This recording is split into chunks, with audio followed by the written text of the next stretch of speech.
YouTube? It's your girl, Miss Angie, and we are back with another Let's Talk Tuesday. So anyways, I kind of had to change up my angle because the way the sun was coming, I kind of got a little bit of a glare. So I'm going to have to change the way my camera setting is, for today. But anyways, it's going to be a quick video. Just basically talking about, as you see from the title, meeting the parents. Is meeting the parents what we call more traditional? And when is it really a good time for you to introduce your mate to your parents and vice versa? I feel like for me, I'm the type of person where I feel like I really got to be invested as far as time with you before you meet my parents, before you meet my family, like before you meet my close people, because I feel like I don't want to introduce you and we only talking for like 4 or 5 months. I just don't feel like that is what, like, I don't feel like, I'm going to just put it like this. I feel like at times when we rush all of that and then turn around and they be like, well, what happened to such and such? And it's like, oh, we don't talk no more.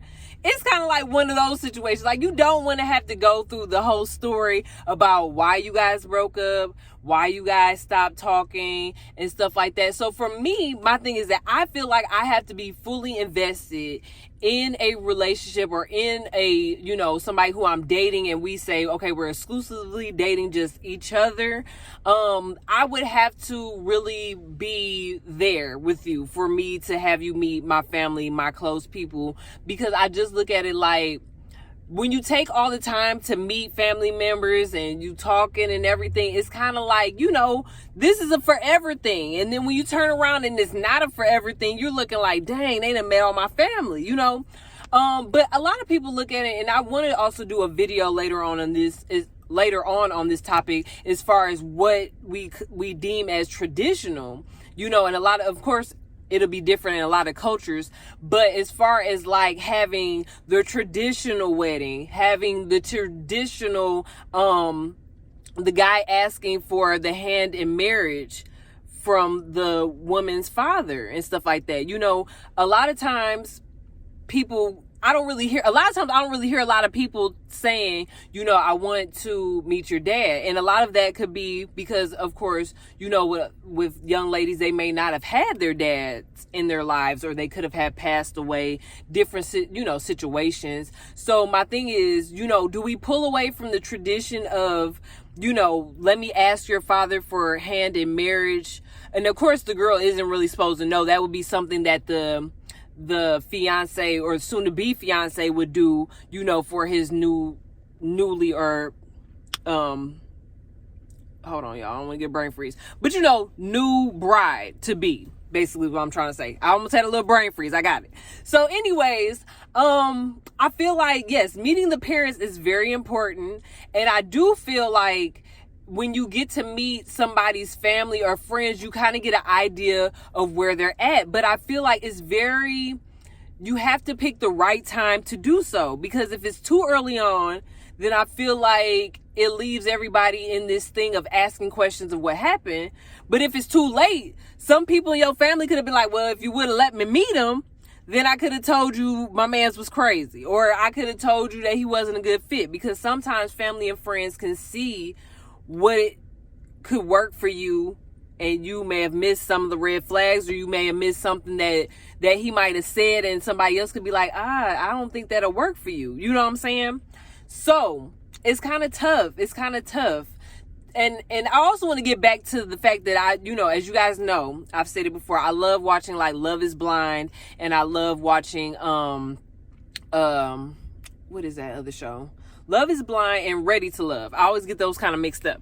But anyways, they always have that part of the segment of the show when they meet a best friend, or they meet a cousin, or a mother or a father. And a lot of times, people will say before they meet, like, I really have to take this person seriously before they meet my family. And it brings me back to the recent season, once again, on Love is Blind. And if you haven't watched that season, please go back, because it was a good season. I did enjoy it, even though it was some ups and downs in there, but I did enjoy the season overall. But it was like one of the couples that didn't make it, which I can't even really remember their names. They ended up in the middle of their whole, talking, their whole experience of, talking, getting to know each other. Finally, they're at the portion of after they had their little, because like I said, after they come out of the pods, they go into like a little getaway. So after the getaway, they have to go and live with each other in a little townhome. And so, long story short, he comes back in the house late because he actually was chilling or talking to another person that let me kind of sum it up. It was another girl in the pods that he liked, but he didn't pick her. And come to find out, when they finally got into the real world and while they were living in the townhouse, they had a little outing with the fellas. And of course, he ran into the other girl. Okay. He claimed that he was out all night. They were conversating and everything, blah, blah, blah. But he basically lied about him seeing baby girl, all of that. So anyways, I said all of that to say that she felt crazy because she's like, I let you meet my family. I let you meet my dog. Because a lot of people, they feel how they feel about their pets. And I get it. She's like, I invite you in my, home and because they also have a portion too where they meet. I mean, not meet. They also go into each other's homes, like to kind of see how their living is and stuff like that. Are they neat? Are they sloppy? Stuff like that. So when she went to go visit his home was nice and vice versa for her. And her home was nice. Actually, I think she was also doing renovations because she bought a home. I don't want to get the people mixed up. Like I said, it was a lot going on in season 6 for sure. But anyways, she just felt crazy because she's like, I let you meet my parents and now we're not together. Like, and now we didn't even make it to wedding day. And now you're choosing your number 2, his alleged number 2, which it still sounded like he was confused on who he wanted to be with anyways. Because as soon as he stopped talking to her, then he went right back to talking with baby girl. So anyways, and like I said, I'm not going to, because I'm horrible with names. So if you guys see season 6, you know what I'm talking about. Anyways, but I feel what she's saying because it's like, okay, I let you meet my family and, I invite you into my personal space and now we're not even getting married and now we're not together, which still the downfall in that is that, okay, yeah, they really technically get 2 weeks and some change before it's almost time for wedding day and you have to make the choice of saying, I do. Because of course this is a whole process, a whole experience. So I guess I just wanted to throw that out there, y'all. I didn't want to make that video long. I think it's just the fact of, I think we still should keep it in tradition for our mates to be able to meet our parents. I was once in a relationship where the guy never met my dad, never met my mom. I had a whole apartment with this guy. And I've kind of talked about this story when I talk about abusive relationships. Had a whole apartment with this guy. My parents did not know, but they never met him. They never once talked to him, never had a conversation with him.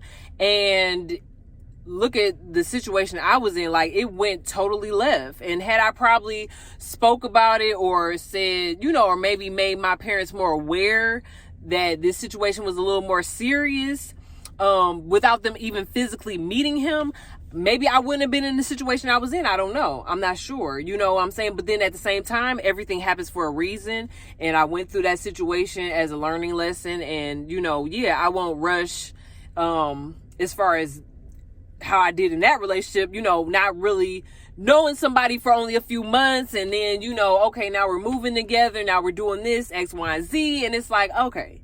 But had I had my parents included on that, they probably would have been like, no, you don't even need to move. You barely even know him like that and everything else, because the whole relationship went so fast within just 1 year. It went up and then it went down within that. But, yeah, I just want to throw that out there. As far as meeting the parents, is it getting to the place of we're in 2024? Is that just too traditional? Or is it we're keeping our family on guard because I don't know if this is going to last. You know what I'm saying? I don't know if this relationship might even, make it to a year, make it to 5 months. But I will say, for me, my personal opinion, I just feel like I have to be 100% invested, and I have to know in my heart that it's worth you meeting my family. And then, once you meet them, and then, like I said, within that time, I just feel like, okay, at least I can sit up there and say, okay, we were talking for a year, introduce them to my parents, or a little over a year, let's just say that. And, okay, they met my parents, and I thought this was something that would last. It didn't. 9 times out of 10, you won't beat up yourself. You won't feel too bad. But like I said, I just feel like it's not something that I can rush, So anyways, I just want to say thank you guys for watching this video. Please like, comment, and subscribe to your girl's channel. And I'll check you guys out on the next video. Thanks for watching. Bye.